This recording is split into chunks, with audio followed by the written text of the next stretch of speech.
গাজা যুদ্ধ নিয়ে অসংখ্য ভাস্কর্য তৈরি করেছেন ইয়েমেনি শিল্পী আমাল ফাদল।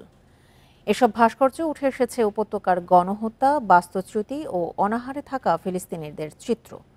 গাজার বাসিন্দারা চরম অন্যায়ের শিকার হচ্ছে, শিল্পের মাধ্যমে বিশ্ববাসীর কাছে এই বার্তাই পৌঁছে দিতে চান ফাদল। প্রোটিন, আয়রন ও ফাইবার সমৃদ্ধ প্রাণ টোস্টের আবেশে সবাই কাছে আসে। 2020 সালে ভাস্কর হিসেবে যাত্রা শুরু করেন ইয়েমেনের আমাল ফাদল। তৈরি করেছেন বেশ কয়েকটি শিল্পকর্ম। আমালের তৈরি ভাস্কর্যে সামাজিক নানা সমস্যার পাশাপাশি ফুটে উঠেছে ইয়েমেনের বর্ণিল সংস্কৃতি। গত বছরের অক্টোবরে ইসরায়েলি তাণ্ডব শুরুর পর তার কাজের নতুন বিষয়বস্তু হয়েছে যুদ্ধবিধ্বস্ত গাজা উপত্যকা। ভাস্কর্যের মাধ্যমে তুলে ধরেছেন নিরীহ ফিলিস্তিনিদের উপর নারকীয়তার চিত্র।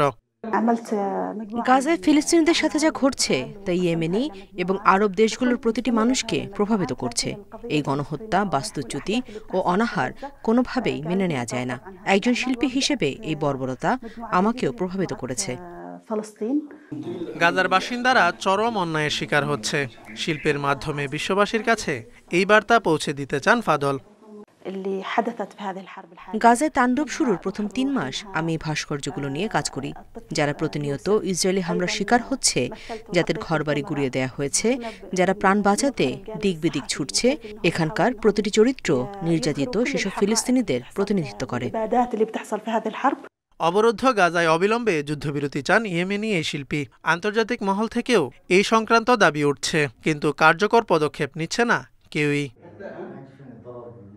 Zobayer Hussain, Independent news.